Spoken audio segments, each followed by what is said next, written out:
Welcome to SALTovation. The SALTovation Show is a podcast series featuring the leading voices in SALT, where we talk about the issues and strategies to help you make sense of state and local tax.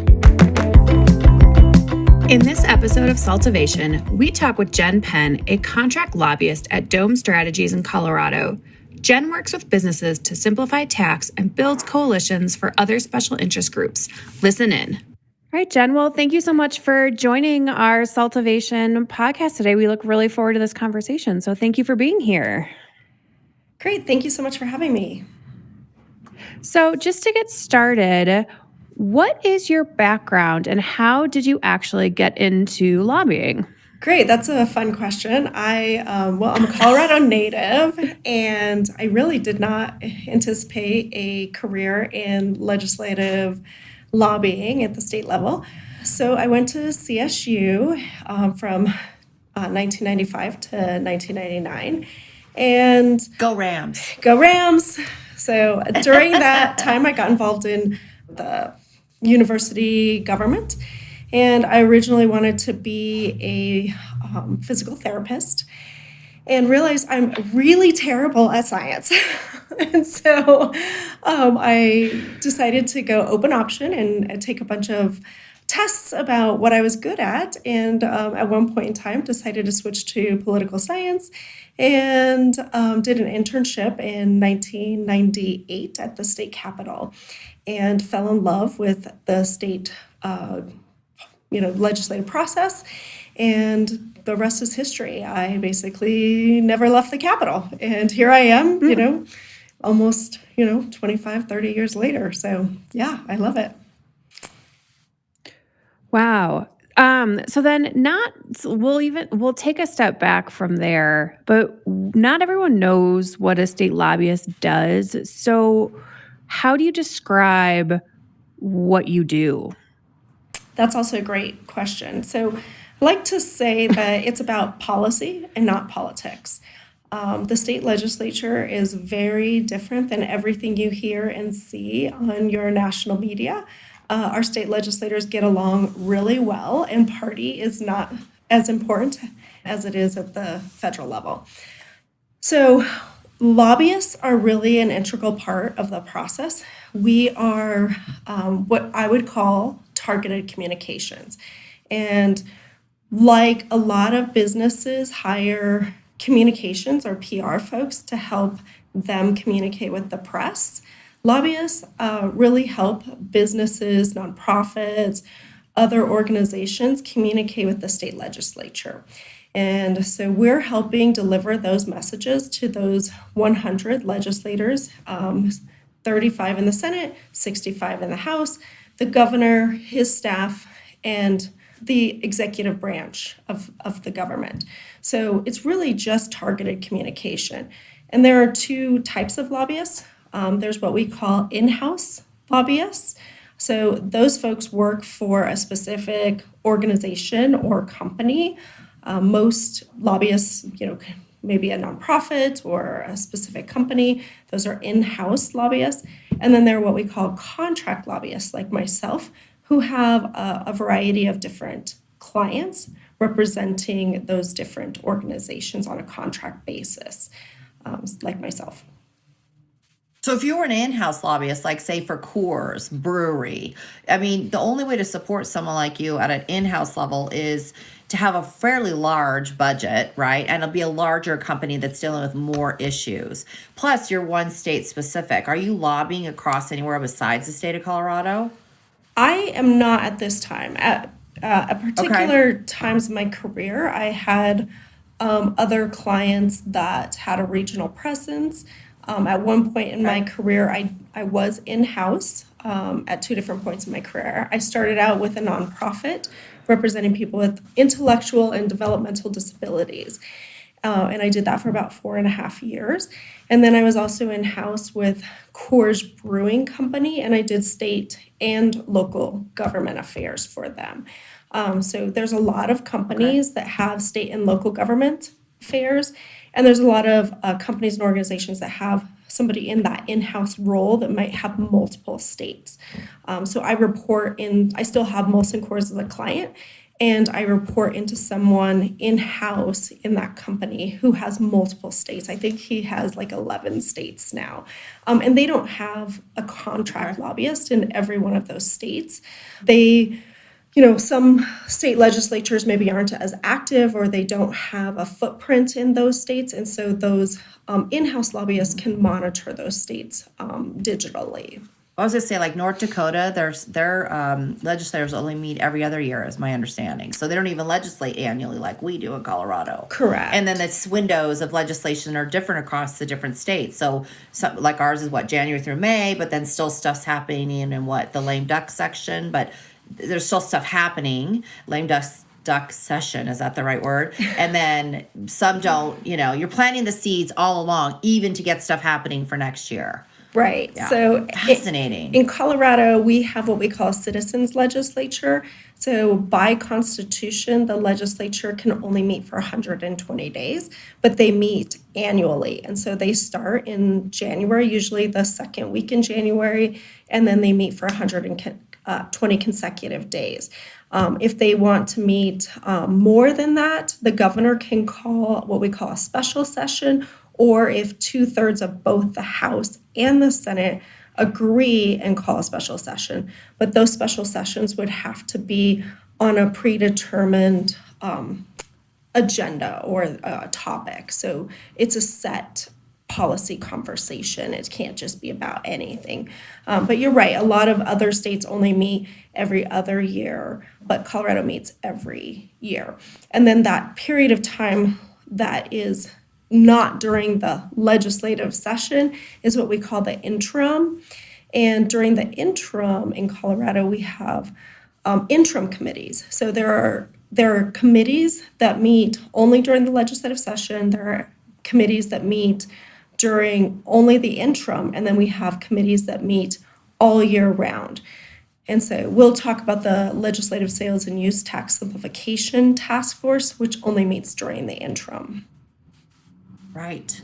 And that's how I know Jenn, because I've been on this coalition to simplify Colorado sales tax for the last however many years, and you've been instrumental in that, and you've gotten some significant laws changes made. And I remember when Tammy McCoy, who was the original person who asked me to get involved, she was in the Colorado Automobile Dealer Association, which sort of seeded our organization because they wanted to make some meaningful law changes. She says, it's going to drive you crazy. It takes so long.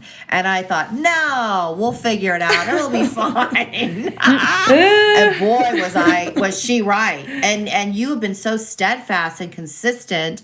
And you've had to deal with new legislators. Like, oh my gosh, starting over with a brand new set of people to keep informing them of all that you've taught our prior Tracy Kraft-Tharp, who was instrumental in getting things done because she was there so long. We're so lucky to have her. Well, that brings up a really good point. Colorado also has what we call term limits.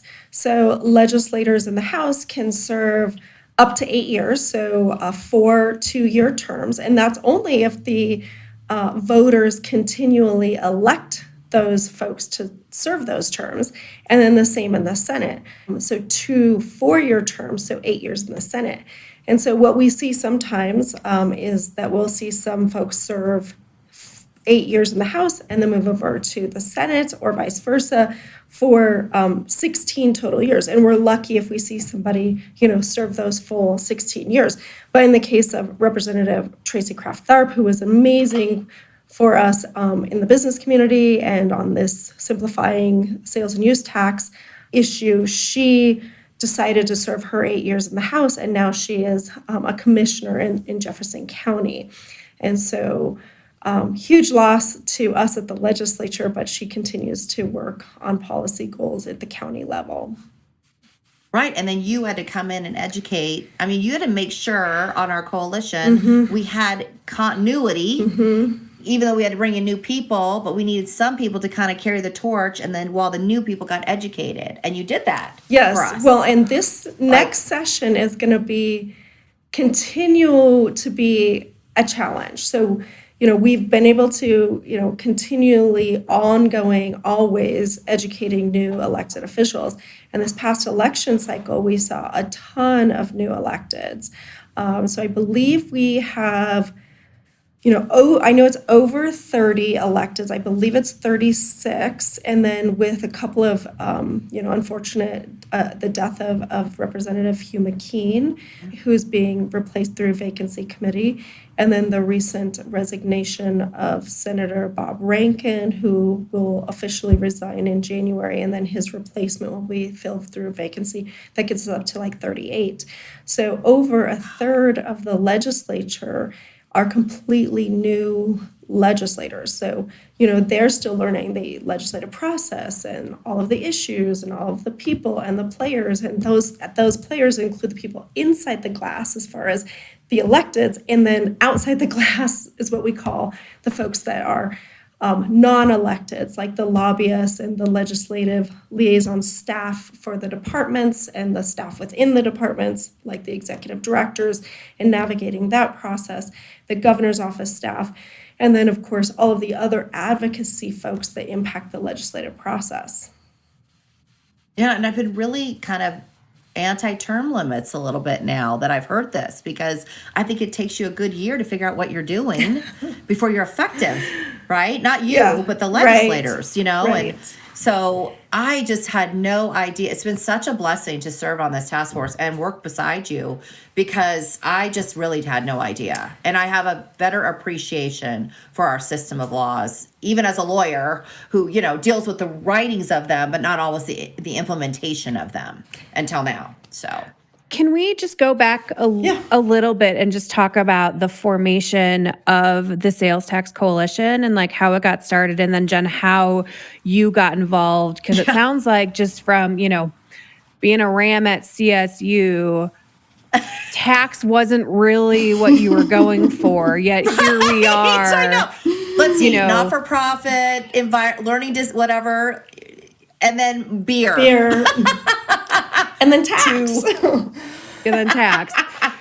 And I have to be honest, I'm still not a tax expert. I don't know that I will ever master tax. Don't worry, there are disclaimers all over this thing that we are not offering tax advice and to consult a professional. Because I think I call my CPA, especially around tax time, daily. So let's see. Your question was, the Sales Tax Coalition, which we call ourselves Simplify Colorado Sales and Use Tax Coalition. We were established in, I think, 2014, and I started lobbying for the group around that time, maybe 14 or 15. And we'll put a link to our website with this podcast. So Simplify Colorado Sales and Use Tax Coalition. We'd love for more organizations to get involved. So we have been, working on trying to simplify Colorado's overly complicated sales and use tax system since then. And one of the biggest successes that we have had, and we'll talk about a couple of those, is in 2016, we created the Legislative Sales and Use Tax Simplification Task Force, which is a mouthful. Because you got to have a group, you got to have something, and then you got to have a group within the something to make the things happen. Right. Yeah. To teach the people. Yep. And honestly, in like 2014, 15, 16, when we started doing all of this, there were a lot of people who said, I've been working on this for 20, 30 years, and good luck, you're never going to get anywhere. Never going to happen. Never going to happen. Yep. And now if you go to our website, we have made significant progress, but we still have a long way to go. And that's okay, because how do you eat an elephant? One bite at a time. And we got a lot more to elephant to go. So in 2016, we created what we call the Legislative Simplification Task Force. And it created a task force with the leadership of Representative Tracy Kraft-Tharp, pulling together legislators. So 2 legislators from the House, 2 from the Senate, so a Republican and a Democrat from each chamber, and then members from the business community, CPAs, local governments, including the municipal level as local governments and county governments. And when we first pulled these groups together, it was like firecrackers. These folks did not want to have the conversation. We did not want to be in the same room together. But you know what? We have finally started getting, everybody gets along now. We're having really great conversations. We have passed some really significant legislative reforms, including one of the biggest things we've passed is the creation of the SUTS system. And we can talk a little bit about that. In 2019, Senate Bill 19006, we created the SUTS system. So for those of you who don't know what that is, it's the sales and use tax filing system within the Colorado Department of Revenue, which is creating a system for businesses and local governments to work together. Kind of our vision is to have this online portal or hub for local governments, the state, and businesses to all have one place to file their sales and use taxes. And we created that in 2019 through an RFP process. And that process, we're continuing to enhance that even in 2023 with legislation. So, well, it's taken the cities. So we have just maybe for our guests, we have 70 home rule cities, right? They all have a separate government, and that's by our Constitution, which is why nobody really wanted to touch it. But we, if you look at America, there's 50 states, 46 have a sales tax, and the largest states in our nation do not have a home rules. California, Illinois, New York, Florida, Texas. They are all state filed. So all the cities and counties are collected and remitted. The numbers are put into the state system, and then the state is in charge of getting that money to all those local governments. They still have a tax structure. It's just not a separate filing. And so it is being done in, the largest populated states in our nation. Now, mind you, that may have something to do with they have more resources. They can build it. There's a lot of humans. They got to deal with it. We're a very small state population-wise, and we have some of this Wild West mentality. But, I think people said, it can't be done. There's no trust. We don't trust the state. But people are starting to see with technology getting better and better, they are seeing it happen. And there are some hiccups, but we're seeing more compliance, which makes it better for business because it's supposed to be a voluntary system, not an extractive system. So I feel like this is just huge for business and governments. It's a win-win. So anyway, Absolutely. That's just my plug for it in case people don't know. I mean, I've been cracking that for a long time because I don't just work in Colorado. We work across the nation. And so we look at these other systems and are like, they're doing it. And Texas has 1,714 jurisdictions, so certainly Colorado can handle it. So, but it's technology, it's mentality, it's how things were set up, it's how things were done. It's hard to pivot, but we're getting that pivot because of the SUTS system. I remember sitting in these meetings because I was part of that evaluation process. So one of our city representatives, like, I thought you hated us, he says to me. And I'm like, I don't. I'm on your side. I'm trying to get people compliant. He goes, I didn't know that. And now I think he sees me very differently, not as an adversary, but as a collaborator. And I think it's exactly what you said. Do you remember in the beginning? I don't know. You've sat through all the meetings. I remember a bunch of mayors coming in. Remember, all the mayors were like, please don't change it. We rely on our home rules. We need this. We need this. And now we're like, no, it's not going to take away your authority. It's just going to make you have more resources. So, and not hit people over the head for not complying. Yep. And that's a really good point. And I should have mentioned this earlier. The mission of our coalition is to reform Colorado's complicated sales tax system with these goals to fairness, simplicity, and predictability for business. In a way that is revenue neutral for to have any adverse impacts on local and state public services, and create a competitive economic environment for Colorado that will attract additional employers.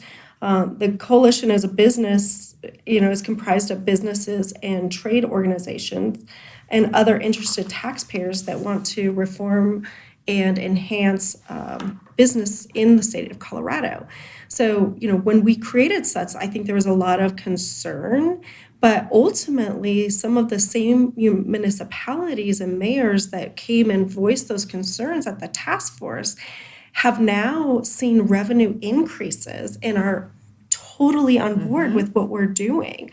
And we have, told them we're not trying to take away. We're trying to make it easier for businesses to comply with remitting their sales and use taxes so that we all can, reap the benefits. Right. And the money is owed. It's just that the system of remittance is so darn difficult. People just give up. They don't care about $7 to Dacono, a population of less than 10,000 people that happens to be a home rule city. So they just can't possibly know that. And even out of state, in-state and out-of-state people don't even know that we're a home rule. I mean, people living here don't know it. And unfortunately, some people don't know that they owe taxes until they're getting audited.